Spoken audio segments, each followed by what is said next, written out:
in that purple and gold. Hey, y'all, our chairman is better than your chairman. That's right. You gotta have a luncheon, brother. Y'all give it up for a great visionary leader, great man over me.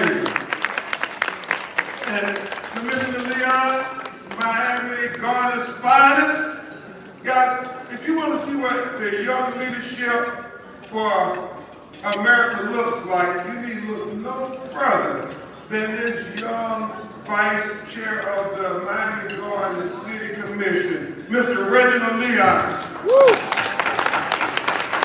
Another good Omega man. We noticed a thing. And then this next young lady, she and I have been fighting since Martin Lee Anderson days, well before Trayvon. Martin Lee Anderson was Trayvon Martin before we had the internet. You remember Larry Hanfield, the 14-year-old little black boy who got killed in a Bay County boot camp up in Panama City, Florida, where they had video of the deputies punching and suffocating him to death. And there was one woman in the Florida State Legislature who said, we will not let them sweep this little black child's death under the rug. And her name is now known as Congresswoman Frederica Whitfield, Miami, Florida. And she's been fighting ever since. And then to the honorary Dr. Dorothy Mendenhall, Jennifer Lynn Williams, my homeboy, Congressman G.K. Butterfield from North Carolina, always represented. To Cheyenne Webb, Christberg, a disciple of Martin Luther King, marched with him when she was a little girl, Connie Kennard. And then this last honorary, I want to take a point of personal privilege.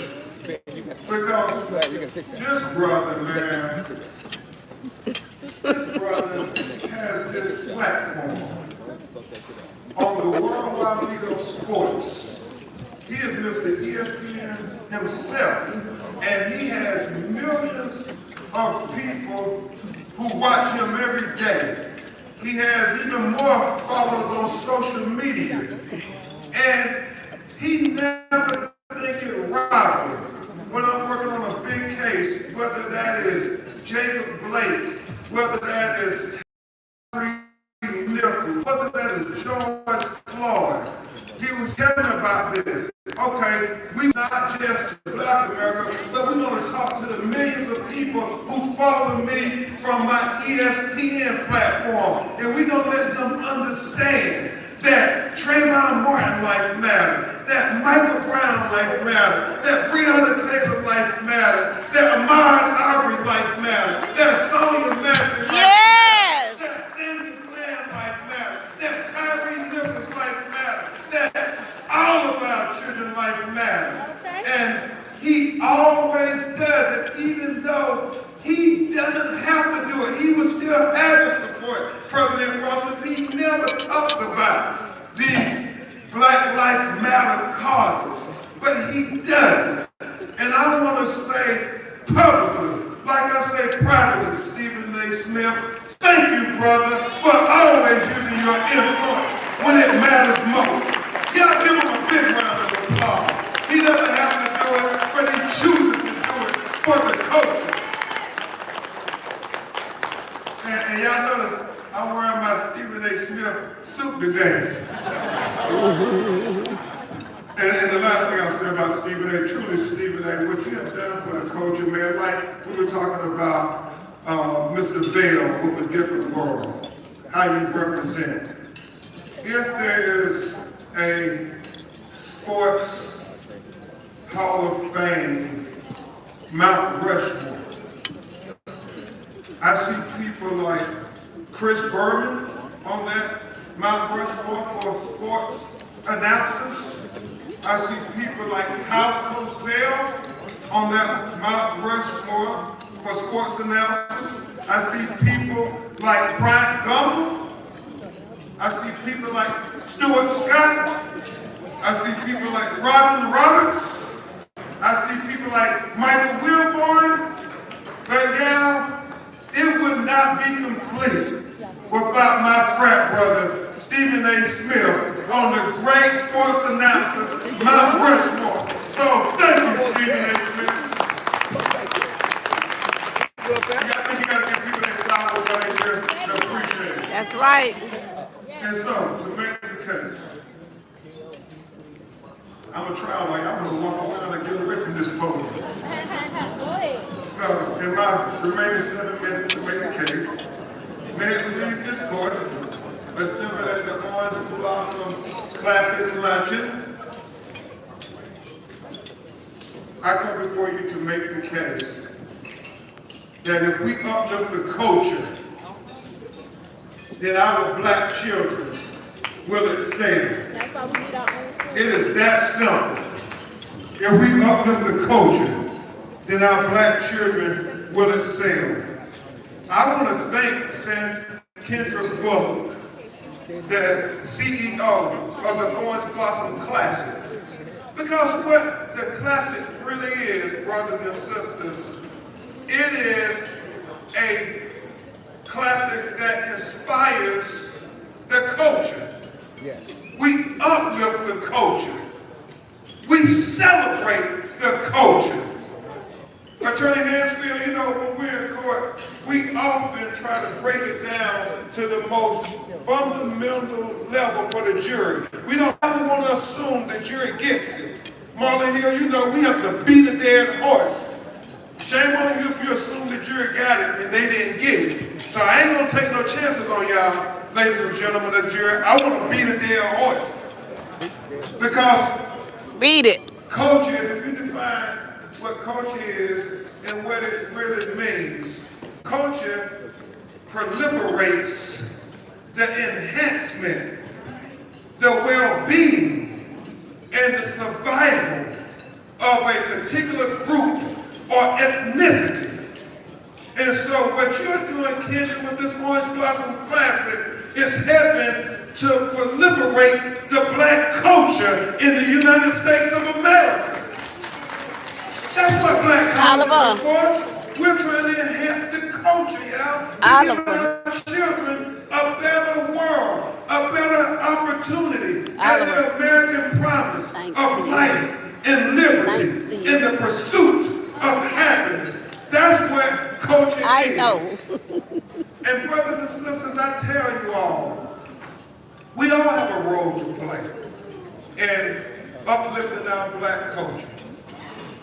Ben Franklin said that democracy is like two wolves and a lamb voting on what to have for lunch. You ain't got to be as smart as Jawan Strader to know who's going to win that vote. But he said liberty is making sure that that lamb is well armed to protest that vote. So brothers and sisters, what we have to do is make sure that our young lambs of color, our young marginalized lambs will be well armed to protest being the target for the school-to-prison pipeline. We got to make sure that our young lambs of color are well armed to be able to protest the prison industrial complex. We got to make sure that our young lambs of color are well armed to be able to protest the denial of access to capital. We got to make sure that our young lambs of color are well armed to protest the denial of access to quality health care. We got to make sure that our young lambs of color are well armed to protest voter suppression and voter oppression and voter intimidation in every damn way. They're going to try to steal this election in 2024. We got to make sure that our young lambs of color are well armed to protest environmental racism that will have them come and be a toxic pollutant, poison chemical plants in our neighborhoods where our children go to school and play and live every day. Now they won't bring it to their neighborhood. Our children, our grandchildren, our great-grandchildren. We got to say, oh hell no, not on our watch. Our children got to be well armed and prepared to protest that. And Congressman Butterfield, when we say well armed, we don't mean them being well armed with any guns or weapons or any means of violence. Right.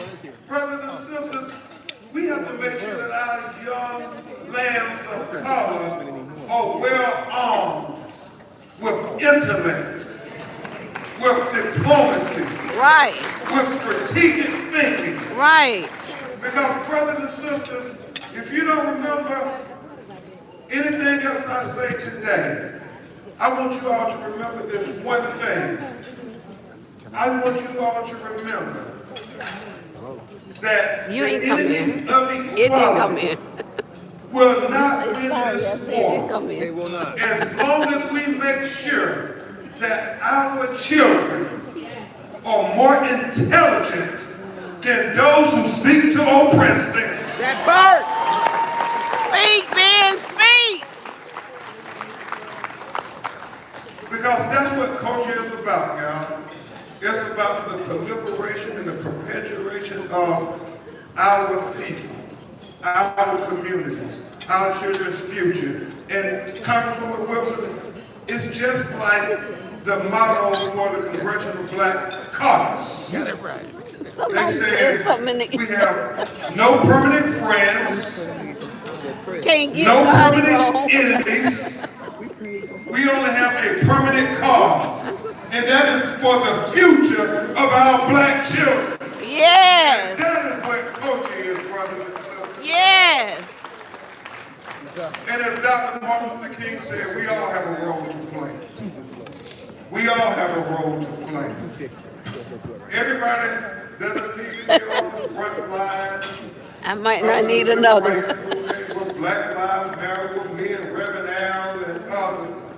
No. 'Cause, hey, everybody has a role to play. The corporate executives have a role to play in providing scholarship and opportunity. The educators have a role to play to make sure our children are being educated. The media, like they have a role to play to make sure that they're being able to use their influence. The television stars and actors have a role to play to make sure they're portraying positive images for black people so we can turn down this notion that we're second-class citizens. We all have a role to play in this struggle for equality.